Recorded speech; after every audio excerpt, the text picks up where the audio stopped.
Today's free tutorial, we're going to show you and guide you on how to enable a two-step verification on TikTok for Apple and Android and computer completely for free. Subscribe to the channel and share the video if you found value. If you want to learn how I create content online and save hundreds of hours per year, click the link down below, scan the QR code, and enjoy the tutorial. Once TikTok is opened up and it has been loaded, basically you want to click on the bottom right-hand screen or profile. Profile has been loaded. You want to click on the top right hand screen or these three icons right here and click the option settings and privacy. Under account, you want to click the third option which says security and permissions.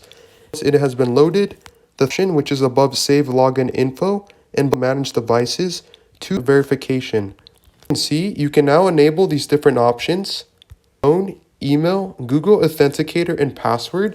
And if you turn on the two-step verification on TikTok, then bottom screen and then click turn on. You can see you will now enter your details and you have successfully enabled two-step verification on TikTok completely for free.